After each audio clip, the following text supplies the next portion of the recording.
guys, this is your boy J Money here, and I'm bringing you guys a top 5 meta decks post Soul Fusion.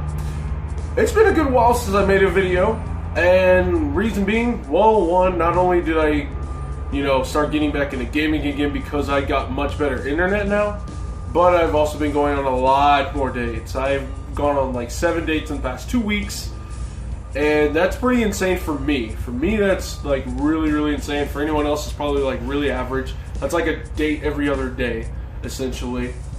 I've been going on but anyway, so I've been trying to juggle all of that, gaming, dates, Yugi, and things of that matter, and working, and all that. It's just something I've been trying to meld together into a perfect balance.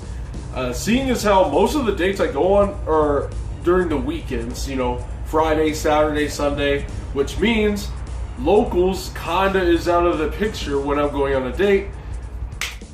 But I, do realize, since I am a very small YouTuber, I need to be able to put you guys first if I want to grow my channel and all that mess. So, with that being said, let's go and talk about Soul Fusion really, really quickly. It's got some decent stuff, but it has some cyber support. It doesn't have nearly as much as we thought it was going to have. Like those 3 to 4 really good side net spell and traps. I think there's only like 1 in there. Shooting Code Talker's not in there, so God knows when we're going to get any of those cards. We've seen some of the new Danger cards, which is looking real nice.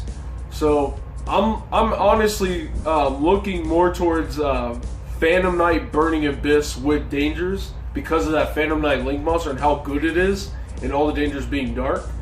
I'd see myself testing around with something like that as well, so look out for that, most definitely. And we got Thunder Dragons. We got more incantation support for rituals and all that good stuff. But the new ones, the ones in Savage Strike, those are what's to really be desirable. Now these ones recover stuff from the grave, which is really good. But anyway, enough to talk. Let's go ahead and get right on. And for number 5, I have True Dracos. That deck, a year later, it still remains to be a thorn at everybody's side, simply for the fact that it can just draw their entire deck out, or draw half their deck turn 1, and set a bunch of floodgates pass, essentially. There's not really much to say about True Dracos. Their consistency is through the roof, and they can play damn near any floodgate they want, because they're able to go first and do all their stuff.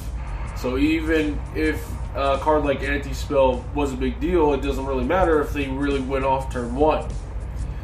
So True Dracos has an amazing Sky Striker matchup, kinda. Again, because of said floodgates. I mean, if the meta is a Sky Striker heavy meta, well, you would think Anti-Spells will be the main deck for a deck like Draco. Same thing with like either Gozen or Rivalry to hinder Sky Strikers from like Ray and the tagging out, or if you had Gozen, you couldn't tag out Kagari into any of the other ones, things like that. Draco's pretty solid, of course, because everything is still 3: Duality, Desires, Demise, Heritage, Diagram. Terraforming did go down to 2, but that really doesn't matter. You could just play Upstart Goblin. So, yeah. Draco's, of course, thorn inside because doesn't care about the extra deck, and Floodgate deck, and draw the whole deck. So, that is number 5. Being number 4, we have Altergeist. Now, I would normally put Altergeist on this list, but there's some things to consider. It does have a really decent Sky Striker matchup and all that greatness, but when you have decks like Dark Warrior, Gokis, and all that stuff running around, and some of the other ones on this list, Altergeist tends to have a nice little uphill battle, if you will. Especially if the max they can put out is 2 interruptions turn 1, and all that, being Protocol and Siliquidus. It depends on what other back row they have. Not only that, but yeah, going second they can go second, but most Altergeist players aren't playing 8 Floodgates. So you're not going to be able to go second as easy against big boards. You know, and it's still a trap-based deck, and seeing how it is one of the many more trap-reliant decks, or one of the many just set 5-based decks that are in the format, everybody is main decking things like Twin Twisters and side deck K-Tornades, evenly matched Red Reboot. So Altergeist kind of gets the shaft there as well, and that's also why it's a little bit lower on the list, because it kind of needs their traps to stay face up in order to do something. And Ghost Ogre is starting to be played a lot more, which really is a big deal to Altergeist. You know, using Protocol to send an Altergeist's cost, or spoofing, shuffling a card back into the deck's cost, and it gets ogred, is a huge loss and card advantage. And on top of that, the effect does get denied. So, you know, with those things in mind, you know, I think Altergeist kind of got bumped down on the totem pole and all that good stuff. But it's still a good deck nonetheless. So, you know, I think number 4 is a solid spot. Number 3. Surprise, surprise, we have Thunder Dragons as number 3. Now, it's number 5. It was like on the very bottom of the totem pole in the OCG for a few reasons. One, they have game warping cards. They have Needle Fiber. They had all that stuff. They had decks that could be played that we still couldn't play because of certain cards. In this format right now, since I have just mentioned about 2 minutes ago, since a lot of these decks are very back row based, that gives Thunder Dragons an acute advantage to swoop in and steal some wins, simply for the fact that since Sky Strikers are a thing, Dracos are a thing, Altergeists are a thing, Trickstars are a thing, and you got a lot more Inspector Board or Stun running out there. Now you have,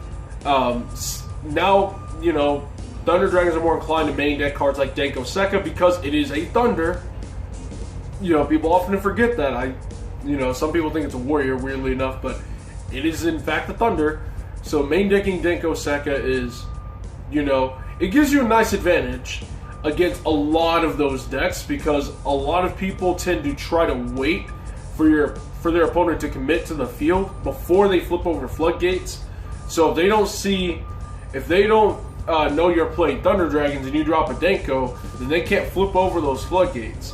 But, you know, keep in mind, games 2 and 3, once people know you're playing it, they are going to start shotgunning a lot of those cards. They're going to shotgun those protocols. They're going to shotgun spoofing. They're going to shotgun Goes and Rivalry Anti-Spell. They're going to shotgun all those cards. Well, then again, Anti-Spell always gets flipped over, didn't stand on my face anyway, but that's not the point. Point is, main decking cards like Denko Sekka is really good. Like, Thunder Dragons are like a lot more prime in the TCG format than the OCG format because of all the back row. Every time I'm on Dueling Book, I play against, like, I don't know, like, out of 12 matches I play, I think 2 of them are not control or back row heavy decks. It's like, if I'm not playing against back row decks, I'm either playing against, like, a random Goki or a random Burning Abyss. Like, anything else is just all just set. And Thunder Dragons have a natural advantage against it because Denko Sekka is a card. Not only that, but we got a card like Lone Wolf, which is actually pretty good. You know, gives us something that the OCG didn't have, and that gives us a much better advantage in that sense as well. There's a lot of things that Thunder Dragons have going for them in the TCG that the OCG is lacking out on. Number 2, we have, I put them both in the same category. We got Gokis / Dark Warrior. They essentially accomplish the same thing, except they do it in different ways and all that good stuff. Now, if anybody remembers the video I ended up making, I ended up doing some Dark Attribute Warrior link spam deck in the sense, except what I did is I U-locked my opponent, and Firewall was here, and I had Overtext over here, and I would have a set Mass Change and a set Full Force Virus, because I would end up, I'm able to dig all that stuff out. I'm able to Foolish Full Force with Curios, and make Griffin and reset it, and then in the middle of the combo I grab Shadow Mist to my hand with Firewall and special summon it, and search the Mass Change, and have a Vion or another Shadow Mist in hand, and set and have the Overtext on the board. Standby phase, Full Force, nuke your opponent's hand, look at their hand, Firewall, special one of the heroes, and then Dark Law anything else, and it's essentially GG at that point. That's what I did. You know, but Dark Warrior, they like to go Gumblar and Dark Law, and they play like Phantom Knights and stuff like that. It's a nice little, you can either extra link or you can do some really good stun on your opponent. So it's nice and flexible in the sense, you know, 60 cards gives you a nice big pool of resources to essentially go for multiple different things depending on your matchup, and that's a-okay. Gokis, you know, it's Gokis. I can't really say too much about it. Yeah, they lost Goblin, which is don't get me wrong, it's a big deal, but still being able to Gumblar your opponent and make a U-board, it's also a big deal, and still pretty hard for decks to get around it. Unless you're main decking Kaijus or any of this other stuff. And even if you somehow break the board, you have one other card in your hand, assuming you didn't drop a hand trap, which means you have no cards in your hand. And yeah, so even if you break the board, if you can't follow up, you still lose. But that's Goki for you. That's like the only combo deck right now that's actually doing something. Surprise, surprise, the banning of Nightmare Goblin. Kind of, remember when every deck could extra link? Now every deck is not able to really extra link because Goblin's gone. People really stopped complaining about Firewall, so guess who was right? Number 1. We have Sky Strikers, of course. Sure, Ultrageist has a good matchup against it. Thunder Dragons has a good matchup against it. Gokis to an extent if they go first, and all that good stuff. But let's be real, Sky Strikers are still incredibly consistent, incredibly resilient, and they can OTK if they're playing the right cards. Either the Nightmare package with Ibly or Phantom Sky Blaster. You know, they're consistently getting new cards. Engage is still at 3. I was honestly thinking Engage is going to be the one to get limited and not Hornet Drones. Like, I don't mind every deck using Sky Strikers as a splashable engine, but just being able to have a Pot of Greed that allows you to search that's not once per turn is pretty ridiculous, you know, in my overall opinion. That's just me, though. So anyway, Sky Strikers is still the best deck for a reason. They can play a lot of hand traps. They're a very adaptive strategy, kind of like Trickstars, where you don't need to play too much for your engine, and you just splash whatever else. Depending on the format. You know, some formats they main deck MSTs and Twin Twisters, others they can main deck Drool, they can main deck Kaijus. They can do a lot. They can adapt to almost any format just like Trickstars can. And they're very, very reactive. And they can go on the offensive whenever they need to.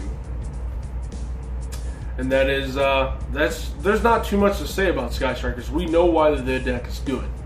We know why it is considered the best deck. Yeah, it gets hindered by things like Anti-Spell and Pure Order, but when every deck can slash a Nightmare Phoenix in it,